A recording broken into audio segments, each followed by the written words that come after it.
setidaknya dengan adanya baliho Anas di dekat kediaman SBY, maka itu sudah cukup untuk membuat SBY merasa tidak tenang.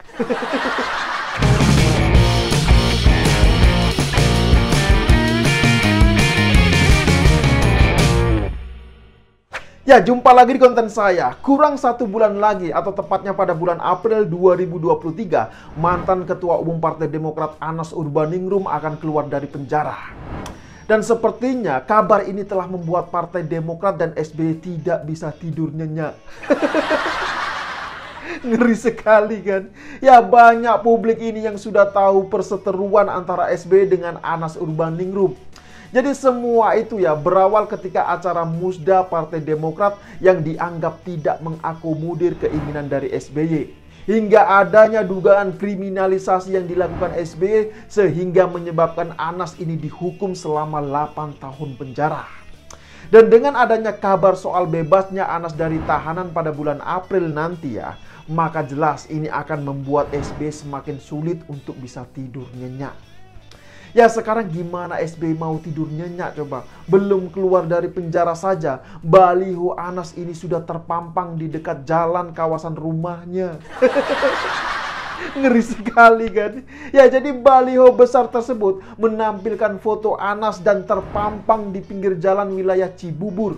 Ya, tak jauh dari kediaman Ketua Majelis Tinggi Partai Demokrat Susilo Bambang Yudhoyono atau SBY di Cikias, Bogor, Jawa Barat. Jadi bisa dibayangkan kan, setiap kali SBY ini mau keluar rumahnya dan melewati jalanan tersebut ya, maka yang selalu menyambut SBY adalah baliho Anas Urbaningrum. Dan yang mengerikan lagi adalah dalam baliho Anas tersebut terdapat juga sebuah pesan. Jadi pesannya ini berbunyi, "Tunggu beta balik" atau "Tunggu saya kembali". Nah, jadi bisa dibayangkan kan, setiap kali SBY mau keluar dan pulang ke rumahnya, maka dia ini akan selalu melihat baliho foto Anas dengan kalimat "Tunggu saya kembali". Coba dibayangkan, apa nggak ngeri coba? Ya, meskipun bisa saja SBY ini pura-pura tidak melihat baliho Anas ketika melewati jalan tersebut. Ya, namun setidaknya dengan adanya baliho Anas di dekat kediaman SBY, maka itu sudah cukup untuk membuat SBY merasa tidak tenang. Nah, yang menarik lagi adalah belum selesai soal baliho. Sekarang ini sudah muncul lagi surat dari Anas yang isinya lagi-lagi membuat SBY dan Demokrat ini semakin deg-degan. Jadi isi surat tersebut ini adalah ada saatnya pergi, ada waktunya pulang. Insya Allah beberapa waktu tersisa menjalani pengasingan akan tunai dengan baik. Saya paham para sahabat marah terhadap kezaliman dan kriminalisasi. Tetap tenang, sabar, dan menjaga suasana kondusif adalah hal yang baik untuk dilakukan. Kita akan terus berjuang bersama untuk keadilan dengan cara yang baik dan penuh tanggung jawab. Salam keadilan. Begitulah isi surat yang ditulis oleh Anas Urbaningrum ketika berada di dalam penjara.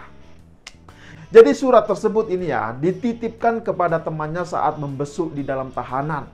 Nah, dari situ kemudian surat tersebut ini diposting ke akun media sosial Twitter milik Anas Urbaningrum. Jadi kita bisa melihat meskipun Anas ini masih berada di dalam penjara ya, meskipun dia ini masih di dalam tahanan, namun setidaknya sudah ada 2 manuver yang ditujukan untuk lawan politiknya.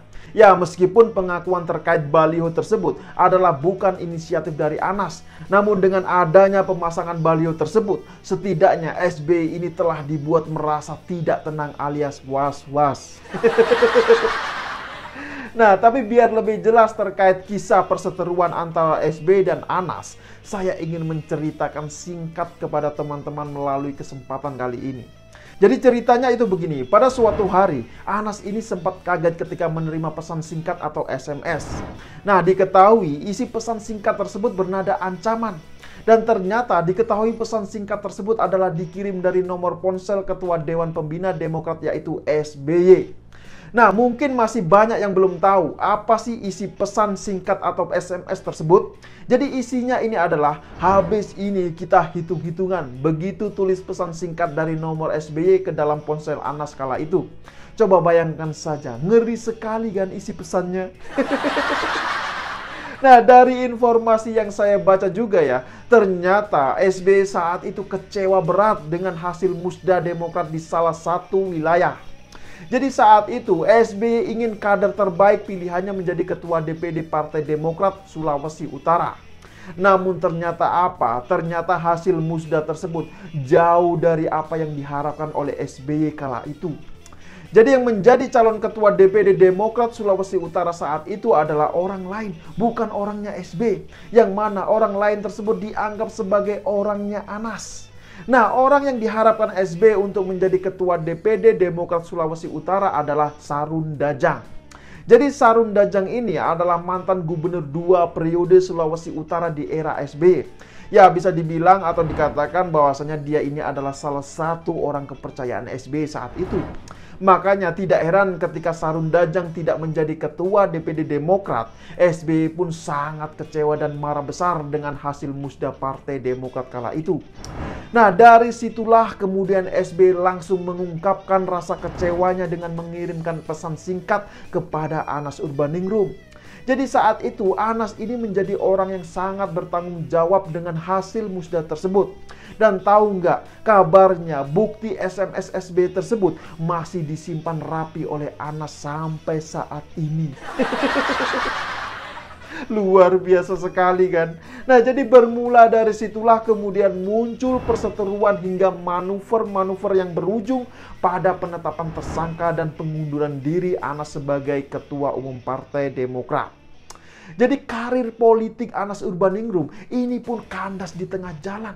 Apalagi setelah ditetapkannya sebagai tersangka korupsi Hambalang oleh Komisi Pemberantasan Korupsi atau KPK. Jujur saja ya, saya sebenarnya kasihan melihat nasib Anas Urbaningrum ini. Sudahlah dia gak jadi ketua umum Partai Demokrat. Dia ini masih juga dihukum selama 8 tahun penjara coba. Malang sekali kan nasibnya. Ya mungkin inilah yang dinamakan sudah jatuh tertimpa tangga.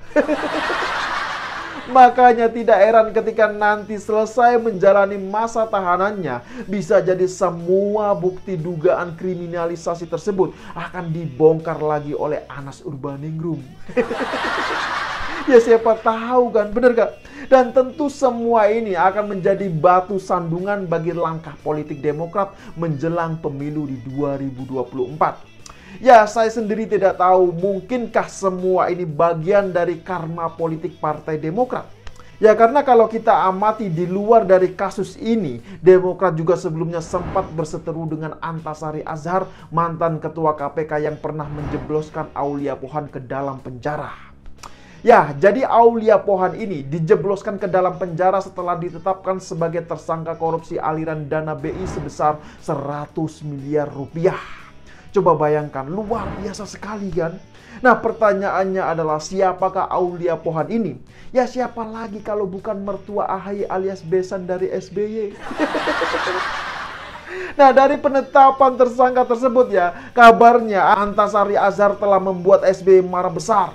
Dan tidak lama kemudian, Antasari Azhar pun mendekam di dalam penjara dengan kasus yang diduga telah direkayasa. Coba bayangkan, luar biasa sekali kan? Ya, jadi dari 2 kasus yang dialami oleh Antasari Azhar dan Anas Urbaningrum, setidaknya ada pelajaran berharga yang bisa kita dapatkan. Jadi siapapun yang coba-coba berani berurusan dengan SBY kala itu, maka dia ini harus siap-siap untuk mendekam di dalam penjara. Nah, Antasari Azhar dan Anas Urbaningrum adalah contohnya. Dan sebenarnya bukan hanya Antasari Azhar dan Anas Urbaningrum, namun ada juga nama lain seperti Angelina Sondak misalnya. Ya, Angelina Sondak adalah salah satu mantan kader Partai Demokrat yang terjerat kasus korupsi Hambalang. Bahkan dia juga sempat memilih untuk merahasiakan dalang di balik kasus mega korupsi Hambalang. Dan pertanyaannya adalah siapakah dalang di balik kasus mega korupsi Hambalang yang masih belum tersentuh oleh pihak KPK? Ya, saya yakin teman-teman semua ini sudah tahulah jawabannya. Nah, jadi gimana? Apakah sampai di sini sudah paham semua? Ya, silakan berikan komentarnya di bawah. Ya, saya kira demikian dululah opini singkat Okedum kali ini. Harapan saya dan mungkin juga harapan teman-teman semua. Semoga nanti ini akan ada kejutan setelah Anas keluar dari penjara. Ya, mari kita tunggu saja kabar selanjutnya ini seperti apa. Setuju? Ya, saya pikir itu. Tidak lupa saya ingatkan, jaga terus NKRI. Terima kasih buat yang sudah like dan menonton video ini dari awal hingga akhir, dan sampai jumpa di episode Okedum selanjutnya.